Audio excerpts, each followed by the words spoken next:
Yo soy Joaquín Rey y esto es La Voz del 21. Hoy, 24 de junio, se celebra el Día del Campesino y es propicia la oportunidad para hablar del sector agrario, un sector de mucha importancia que emplea casi a la cuarta parte de la población económicamente activa. Para analizar los retos y oportunidades de este sector, hemos invitado esta mañana al señor José Manuel Hernández, él es ingeniero, agrónomo y ex ministro de Agricultura. Ingeniero, ¿cómo está? Buenos días. ¿Qué tal, Joaquín? Muy buenos días. Primero, para agradecerte la invitación y segundo, si me permites dirigirme a los hombres y mujeres del campo en este 24 de junio. Muchas felicidades y además un agradecimiento especial porque son ellos los que nos proveen de los alimentos que consumimos todo el día, desayuno, almuerzo, cena y por ahí alguien un lonchecito. Ajá, sí, ¿no? Es correcto, es una función muy importante en nuestro día a día. Quisiera empezar preguntándole por la productividad en el sector. Sabemos que, como he mencionado, casi el 25% de la población económicamente activa trabaja en el sector y, sin embargo, la participación agraria en el PBI entiendo que está alrededor del 7%. Sí. ¿Cómo explicamos esta disyuntiva? Sí, me gustaría hacer un contexto para poder llegar al concepto de la baja productividad y sobre todo por la baja capacidad de competencia del sector frente a los otros sectores del país y a nivel internacional. Hoy también celebramos 50 años de la reforma agraria. Es verdad. 50 años de la reforma efectuada el año 69 por el general Velasco, que era el presidente de ese momento.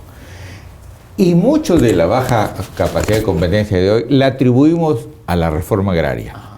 Pero no podemos seguir hablando de 50 años, ¿no?, que pasó eso, de que es la causa de lo que ahora tenemos. Ese es uno de los tantos problemas que pasamos antes.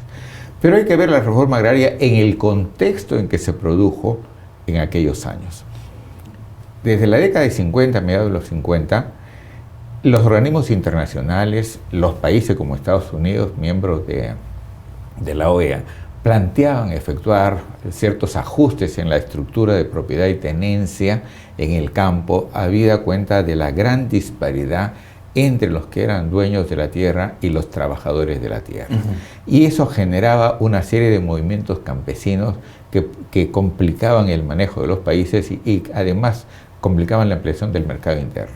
Y políticamente se situaban en una cercanía, ¿no?, con lo que estaba ocurriendo en Cuba. Entonces, ante eso, comienzan las corrientes de llevar adelante programas de reforma agraria. Y lo empiezan no la gente de izquierda, lo empieza el gobierno de Prado. Ah, con Prado inicialmente. Prado. Tú no habías nacido, pero me imagino que has escuchado hablar de Pedro Beltrán. Sí, claro. Pedro Beltrán de la prensa. encabeza la primera comisión para llevar adelante la reforma agraria en el gobierno de Prado. Que no era precisamente alguien de izquierda. Que no era de izquierda. Y su segundo, Alaiza Grundy, que no era de izquierda. El PPC. Que fue luego Democracia Cristiana y luego PPC. ¿No? Luego viene esos 56, 58, si mal no recuerdo, cuando ya la reunión de Punta del Este decía también que había que llevar adelante todos los procesos de reforma agraria, ya organismos internacionales, en el caso nuestro CEPAL también decía que hay que llevar adelante. El 63 empieza la reforma agraria con un golpe de Estado, un gobierno militar, ley de reforma agraria. No se lleva a la práctica y luego el 64, gobierno del presidente Belaúnde, reforma agraria, que se quedó inconclusa, y el año 69 viene una reforma agraria más radical que todas las que anteriores se habían planteado. Entonces, ese es el escenario que se vivía en esos años. Por lo tanto, la reforma agraria es una de las grandes transformaciones que hay en la estructura de propiedad y tenencia de la tierra en el país, lo cual no podemos dejar de ver hacia adelante, ¿no?, que tuvo sus virtudes en ese momento y que ha tenido sus defectos y que muchos de esos defectos hasta hoy los vivimos, ¿no?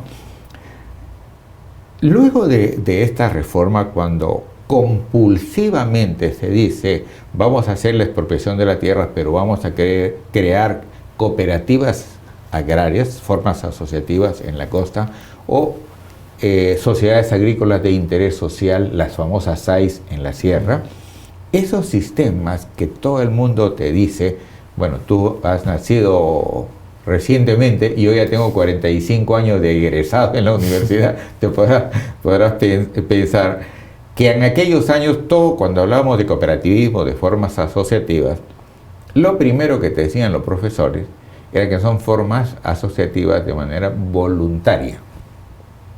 Y que había que convencer a los integrantes para que trabajen de manera corporativa. Entonces, cuando viene la reforma agraria, se hace la expropiación de la tierra y se dice, se maneja como cooperativa. Los agricultores no tienen ni idea de que era una cooperativa. Porque trabajaban para un terrateniente antes. Trabajaban para un terrateniente. Entonces, esa forma compulsiva es uno de los inicios de los problemas. El agricultor, digamos, el trabajador se convierte en dueño de la tierra y parte de una cooperativa. Pero le dicen a la cooperativa, tú eres dueño de la cooperativa es dueña de la tierra, pero no se siente el partícipe ni de un surco, ¿no? Vienen los procesos de capacitación, básicamente, y con ideologías más que con criterios de competitividad. Yo me acuerdo dar una conferencia en el CENSIR allá por el año 75, ¿no? Y un poco más si me sacan porque yo hablaba de competitividad y todo el mundo hablaba de ideología. Claro. Iba en contra del discurso del gobierno. El discurso de entonces. Y me había llevado un realismo internacional a la cooperativa porque yo decía que eso no era así. Yo siempre he pensado en mi abuelo y mi papá. Mi abuelo ha sido dirigente campesino, presidente de la comunidad de Sechura. En Piura. En Piura. Y mi padre era agricultor. Entonces yo me ponía a pensar en ellos, en cómo ellos sacaban adelante sus tierras, qué es lo que querían, cómo se formaban. Y entonces yo veía que mis vecinos, que mis amigos, que todo lo que yo conocía, no veían a la cooperativa como algo de ellos, ¿no? Era de todos y de nadie. Sí, de todos y de nadie, que los habían prácticamente obligado a que se junten. No era algo espontáneo. Claro, o sea, entonces algo yo les impuesto. decía que teníamos que trabajar criterios de productividad y competitividad, porque eso iba a salir mal. Y efectivamente comienza a retroceder, lo que se había logrado en la agricultura comienza a caer, baja la producción, las cooperativas comienzan a pelearse entre dirigentes e integrantes, ¿no? Que empiezan problemas de corrupción también. Algunas ya se parcelan así informalmente, se distribuyen la tierra y cada quien veía si podía, porque ya también el Banco Agropecuario ya no les da dinero porque comienzan a perder dinero. La tierra se atomizó mucho, las parcelas. Y luego en el año 80, legalmente se formaliza la parcelación de las tierras. Con Belaúnde. Con Belaúnde. El decreto legislativo 02, muy famoso. Así como el 17.7 y 16, muy famoso por la reforma agraria, el 02 es famoso porque permitió la parcelación. Que fue de los primeros actos de Belaúnde. Entonces, digamos, hace una formalización de la parcelación y ahí a todo lo que había venido ocurriendo en los últimos 5 o 6 años, pues encuentra legalmente el camino como para cada uno, esta es mi tierra. Porque de facto la tierra ya estaba atomizada. Ya muchas cooperativas, yo he estado en esos años en el campo, y yo veía, es más, trataba de ayudarlos a que se formalicen de manera personal. Yo hice unos planteamientos que no se sentían dueños de nada y entonces que había que darle certificado de participación patrimonial, digamos, al cometer una acción, que eso les permita darle a sus hijos que fallecían, porque si no era miembro de la cooperativa ya no tenía nada. Entonces que sean derechos patrimoniales, como algo así como una acción, como un título. Hubo mucho a favor y mucho en contra, se discutió, mira de qué años te estoy hablando, y finalmente no se llegó a la práctica nada. Entonces cada quien al finalmente dijo, bueno, yo quiero mi tierra, mis 2 hectáreas, 3 hectáreas, 7 hectáreas, depende del tamaño de la hacienda y del número de agricultores. Ahí se genera otro problema, que antes por lo menos la cooperativa compraba insumos al por mayor y ahora los agricultores compraban al por menor. Con precios más altos. Con precios más altos.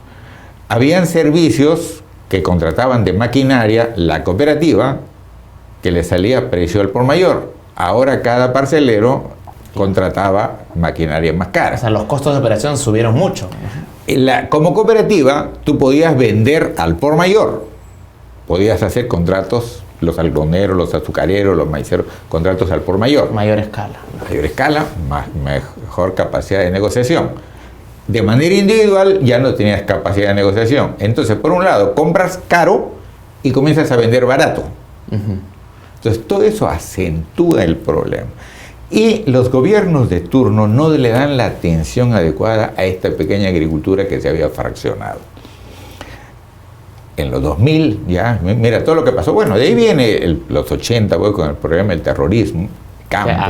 Los campos prácticamente se sienten despoblados, los agricultores prósperos, algunos de ellos dejan las chacras por el movimiento terrorista, todos los 80 hasta los 90, y viene otro modelo económico, y luego a fines de los 90 viene la ley de promoción agraria para la agroexportación, ¿cierto?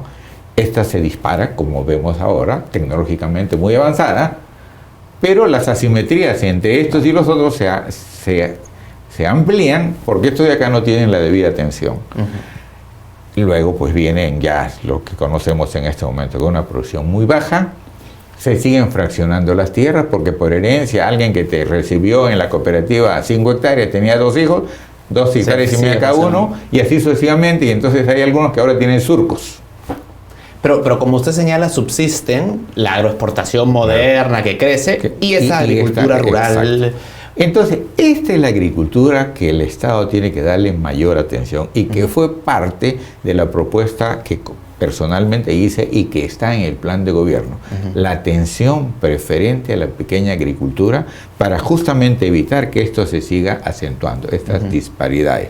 Porque tenemos una economía que muchos llaman economía dual. Por un lado un grande exitoso y por otro un chiquito pobre. Entonces lo que hay que pensar siempre que esta agricultura de exportación debe ser la maquinaria, la locomotora que jale el resto de acuerdo. Esto, y que estos en la medida de lo posible puedan irse insertando en esta gran locomotora que es la que está con tecnología de punta. Y dentro de la pequeña agricultura de baja productividad, ¿cuáles son las principales barreras o cuellos de botella que enfrentan para poder llegar a niveles de productividad más elevados? Yo diría 3 puntos claves. Uno es el concepto de asociatividad para poder comprar más barato y vender más caro. O sea, trabajar y trabajar sobre el concepto de asociatividad. La extensión que se ha producido en el programa Agroideas, que se ha discutido en el Congreso, fue justamente para eso. Son mecanismos de compensación para incrementar la competitividad. Y eso nace como una propuesta que un grupo de gente hicimos el 2003-2004 cuando se negociaba el Tratado de Libre Comercio con Estados Unidos. Porque se iban a producir de todas maneras productos y agricultores beneficiados o muy beneficiados y productos y agricultores afectados. Caso del algodón, se dijo siempre, va a ser un producto afectado. Pero en el gran esquema de las cosas, el impacto positivo fue mayor al negativo. Fue mayor al negativo, pero se descuidó el resto. Entonces, ahí viene el problema, que comienza a bajar la productividad, los cambios constantes en los ministerios hacen que no se continúen estos programas y cada vez un ministro llega con sus propias ideas y no hay continuidad en los programas de atención a los pequeños agricultores. La pequeña agricultura de años se viene diciendo que necesita atención preferente, de años. Pero cada vez que llegamos con un discurso, pero no ejecutamos ni siquiera lo que ya estaba ahí. La crítica que yo hago al gobierno, a los actuales conductores del sector, es que teníamos un programa para apoyar a la pequeña agricultura, después se llega y se rompe el programa y ahora nos hemos inventado la reestructuración del ministerio porque si no, no podemos apoyar a la agricultura familiar. Eso es una falacia tremenda y ese es uno de los problemas. Que llega gente que no conoce el sector y llega a descubrir la pólvora y hace sus planteamientos. Es un problema de todos los sectores, no solo del sector agrícola. El sector agrario ahora, a raíz de la huelga, está en, como se dice, en la mesa, ¿no? Correcto. Pero ese es uno de los tantos problemas. Entonces ahí la asociatividad es algo clave. Segundo, que los recursos que tiene Agrobanco no se han canalizado adecuadamente con proyectos productivos. Y pierde constantemente Agrobanco. Pierde y en los últimos años se abrió para grandes exportadores y ahí tiene más de 350 millones de soles de difícil recuperación. Cuando Agrobanco no era para grandes exportadores. El gran exportador puede acceder a la banca privada sin problema. Sin problema. Es más, tú sabes, las empresas grandes como Camposol y todo eso cotizan en mercado. Sí. Pueden levantar capital por otros medios. Porque estamos hablando de extensiones bastante grandes. Entonces, no atendió. Ese es otro punto. Otro punto que se descuidó, estos programas de semillas mejoradas. Entonces los agricultores siguen sembrando con semillas pues que dan vueltas en su propia selección y las semillas no son semillas mejoradas, ¿no? Eso hace que los rendimientos sean muy bajos. Mientras que una semilla de maíz que saca el INIA, Instituto Nacional de Investigación, te produce, ¿no?, ya con pruebas comerciales, 12 hasta 14 toneladas por hectárea. La semilla pues, que tiene el agricultor ya de cosecha tras cosecha, pues está sacando 3, 2, 4 toneladas por hectárea. O sea, solo con esas semillas se puede más que duplicar la producción. Correcto. Pero ¿qué ocurre? Que los programas intermedios que habían de articulación de la investigación con los semilleristas privados, esa articulación se rompió. Esa articulación se rompió totalmente. Entonces, ¿por qué? Porque el INIA, a alguien se le ocurrió que tenía que ser no solo investigador, sino productor y vendedor de la semilla. O sea, todo en uno. ¿Ya?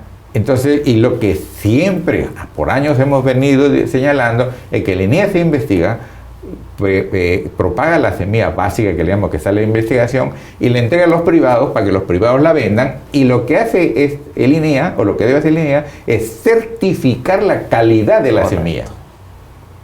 Eso, nada más que eso se fue abajo. Ajá. Entonces tienes un problema ahí. Sin necesidad de que conozcas agricultura, te dice, de una semilla mala no nace una planta buena. Como a veces van los médicos y le dice la señora al médico, le dice, oiga, mi hijo no crece, y la envía a la señora y le dice, oiga, pero genéticamente una cosa es la buena alimentación, pero comparando no es tanto, ¿no? Ahora, quisiera preguntarle por otro tema que es el régimen laboral. De hecho, hace un par de semanas hubo este pleno agrario y había un proyecto para modificar el régimen laboral agrario, que es un régimen especial. El régimen agrario, de alguna manera, es algo positivo, es algo que facilita la formalización en el sector. Hay mucha, digamos, de alguna gente que se opone a la ampliación de la ley de promoción del desarrollo agrario, precisamente atribuyendo que no es justo en términos laborales. Yo tuve la oportunidad, mucho antes, como profesional, he apoyado mucho el sector agroexportador, he sido asesor de varias empresas exportadoras, he escrito libros sobre agroexportación, entonces yo siempre estaba en contacto también con ellos y le decía que deberíamos hacer ajustes en el aspecto laboral. Y cuando he sido ministro, yo me he reunido con ellos, con los gremios agroexportadores, y aceptaban hacer ajustes, ¿no?, en la cuestión laboral, y prorrogar por lo menos unos 10 años más la norma. Si había sido un programa exitoso, podemos seguirlos apoyando. Y eso como que se ha entrampado. ¿Pero cuál es el principal cuestionamiento para ampliar este régimen? El principal cuestionamiento dice que se explota porque no se les paga las vacaciones, solo se da 15 días, no se da aportes al seguro social como aportan las otras empresas. Pero en las conversaciones que yo he tenido personalmente y en las propuestas que hicimos como Ministerio de Agricultura junto con AGAP, que es los gremios agroexportadores, ¿no? AGAP ha planteado también poder reestructurar esto y pagar más impuestos. Porque las características del trabajo agrario son distintas a un trabajo en otras industrias, ¿no? Porque hay estacionalidad. Exactamente. El uso de la mano de obra, decimos, en los cultivos temporales es así. Claro. La siembra y la cosecha. Y en frutales es así. Hay un periodo del año donde no hay tanta demanda de mano de obra. Si me permite, dar pero la alternativa es la informalidad, digamos, que es lo que sucede. Claro, entonces lo que tenemos que ver es que donde ha habido desarrollo agroexportador, prácticamente ha habido pleno empleo y buenos ingresos para los trabajadores. O con Ica, por ejemplo, en la zona de Virú y todo. ¿Que hay desorden? Por supuesto que hay desorden. ¿Que podemos mejorar eso? Por supuesto que podemos mejorar. Como te repito, yo estaba con los mismos agroexportadores. Están dispuestos a poner en la mesa varias cosas. Eso yo creo que tiene que ampliarse. Es mi opinión personal. Hay mucha gente que dice que no. Yo creo que sí debe ampliarse. Hemos formalizado, hemos generado ocupación permanente estamos llegando y nuestra perspectiva es llegar al 2021 a 10.000 millones de dólares de agroexportación. Yo escribí un libro el año 2000 con estrategias para incrementar la agroexportación que fue muy comentado. En esa época estamos en 700 millones de dólares. Y cuando yo hablaba de triplicar o cuatriplicar, me decía, está loco, pues. Ya ahora lo hemos pasado. Pero yo veo que el gran reto es, porque las agroexportadoras, digamos, contratan con estos regímenes que dan ciertos derechos, pero en la agricultura de menor productividad a nivel rural, ahí sí, digamos, hay total informalidad. ¿Y qué podemos hacer para mejorar las condiciones laborales ahí? Uno de los aspectos que siempre se planteó es, por ejemplo, tener impuestos flat.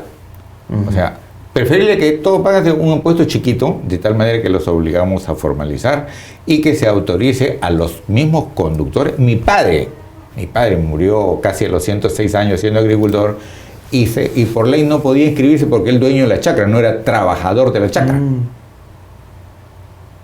Entonces no podía estar en planilla y por lo tanto no podía jubilarse. No podía recibir una pensión. O sea, las cuestiones de SUNAT que están vistas acá en el escritorio no funcionan para una agricultura como la que tenemos. Entonces, ahí es un aspecto que tenemos que trabajar bien. Los agricultores, por ejemplo, que hablamos tanto de que ellos nos dan nuestro alimento, y pregúntale cuántos agricultores de estos pequeñitos tienen seguro social. Me imagino que muy poco. Entonces, si de los 2.200.000 preguntan, lo más probable es que 2.199.000 no lo tengan. Entonces, por ahí empecemos. Entonces, eso va a ir formalizando y entonces el agricultor va a entender que vender formal, no vender así sus bananos, sus mangos, sus limones al que pase sin factura, ¿no? Que la formalización le va a favorecer. Quisiera preguntarle por el tema del acceso a capital, que como en toda industria es necesario. Usted ha señalado ya que el banco agrario ha tenido falencias, pero ¿vale la pena tener un banco agrario o hay manera de que el sector privado pueda proveer de crédito a la agricultura informal de menor productividad? Las dos cosas son posibles. Es más, en todos los países que se ha desarrollado la agricultura ha habido una palanca financiera, ¿no?, con cierto nivel de subsidio para todos los agricultores. Tasas más bajas, porque el agricultor, sobre todo el nuestro, no puede pagarte tasas altas, entonces siempre ha sido así. Lo que pasa es que los malos manejos de estas instituciones son las que han llevado a que los bancos caigan, ¿no?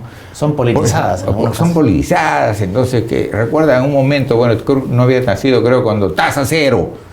¿Qué tasa cero? Con tremendo nivel de inflación, pero tu capital que era así, no solo no crece, sino que se viene así pues con la inflación. Entonces, una tasa negativa en la práctica. Exacto, todo eso origina que se pierda. O sea, el manejo político no es bueno para este tipo de instituciones.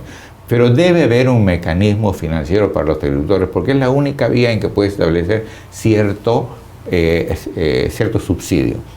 Ni Estados Unidos deja los subsidios, ni Europa. Allá el promedio es entre 35 y 40% del nivel de subsidio.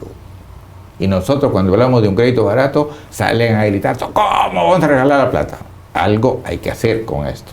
Ese es un tema. El otro tema que está planteado en el plan de gobierno y que yo lo inicié, era el seguro de crédito comercial. ¿Por qué no entra un banco comercial a dar préstamo? Porque es alto riesgo, porque no son sujetos de crédito, no tienen garantía, y si pierden, ya no te devuelven la plata. Entonces, el seguro de crédito le permite al banco privado... Garantiza el préstamo. Entonces, cuando yo fui ministro, con Alfredo Torres, de ministro de Economía, establecimos el mecanismo de seguro de crédito comercial y que íbamos a empezar con lo que había afectado el fenómeno del niño costero. Sale el decreto de urgencia 07, famoso, que dimos 100 millones para los bancos, que nunca Economía, después que yo salí, nunca lo dio, y tampoco estableció el seguro de crédito comercial, para el cual habíamos dado, como se dice, la semilla de 15 millones para empezar con los del norte. Esa era la idea, ampliar que el Estado financie el seguro comercial 3-4 años, hasta que los agricultores van entendiendo y van ganando y se van dando cuenta de que eso les permite acceder a créditos, ¿no? Entonces, porque baja el perfil de riesgo. Baja el riesgo. Los bancos, yo me he reunido con la gente de los bancos y dice, sí, ahí nosotros entramos. Pero si no tienes nada, De acuerdo. el sistema financiero te pone tasas muy altas. Las cajas rurales son las más caras que te cobran. Uh-huh. Y finalmente quisiera preguntarle por el tema de la apertura comercial, porque el Perú, digamos, está ya bastante integrado. Un hito fue el Tratado de Libre Comercio con Estados Unidos. En líneas generales y en perspectiva, ¿la apertura comercial ha sido positiva para el sector agrario? Sí, muy positiva en general. En el libro que yo escribo en el año 2000 sobre agroexportación, uno de los aspectos que está en la cúspide de un triángulo es justamente la apertura comercial. Porque recuerda que veníamos de 70 o los 80 de una economía que mira hacia adentro con sustitución de importaciones con precios regulados, ¿no? Y luego comienza, después de la caída del muro de Berlín, ¿te acuerdas? Comienza ya 89, los 90, abriéndose los mercados, entonces tenías que posicionarte en estos mercados. ¿Y por qué? Porque durante N años venimos diciendo que nosotros podemos producir todo lo que quiere el mundo. Tenemos posibilidad de producir nuestro producto nativo como cualquier producto que viene acá de afuera. Los arándanos no son de origen peruano, la quinoa es de origen peruano, y la arándano ha crecido muchísimo. Exacto. O sea, ¿por qué? Por la variedad de climas que tenemos en el Perú. Tenemos una biodiversidad envidiable, tenemos nichos ecológicos envidiables. Yo he trabajado en varias partes del mundo y veo pues las limitaciones que ellos tienen y yo digo, nosotros en vez de agradecer lo que tenemos, nos quejamos siempre. Y además los climas y biodiversidad es algo que no se puede comprar por más capital que uno tenga. Exacto. Entonces ahí es donde nosotros debemos trabajar. Y por eso, como ministro de Agricultura, la gente que trabajó conmigo siempre le decía, ¿no? Cuando pienses en la costa, cuando pienses en un problema de resolver, no pienses en la costa. Porque hay distintas realidades. Entonces tienes que situarte, a ver, en la costa cómo actúa, en la sierra cómo actúa, la sierra norte distinto a la sierra sur, en la selva cómo actúa. Entonces tienes que meterte en la cabeza que el Perú es ecológicamente muy diferente. Entonces, muchas veces las políticas están hechas para la costa, pero se olvidan de la sierra y se olvidan de la selva. Y en esa diversidad hay un reto, pero también una gran oportunidad, ¿no? Y yo siempre he dicho, no lo veas como algo negativo, porque hay alguna gente que se queja, ¿no? Es muy negativo tener todo, al contrario, velo como una oportunidad. Tener la posibilidad de producir algo que no lo puedo producir en otro lado en el momento que ellos lo quieran, esa es una oportunidad. Y hoy en el Día del Campesino, al contrario, debemos meterle eso y no solo agradecerles porque nos dan todos los alimentos, sino por el gran potencial que tienen en sus manos. Y es el Estado el que debe dar todos los servicios y las facilidades para que ese potencial se logre. Ingeniero Hernández, le agradezco mucho. Muchas gracias a ti, Joaquín, y ya estaremos en alguna otra oportunidad hablando de repente resultados. Seguro que sí, gracias y un saludo pues a todos quienes trabajan en el sector agrario en este Día del Campesino. Sigan atentos a la programación de Perú 21 Televisión. Buenas tardes.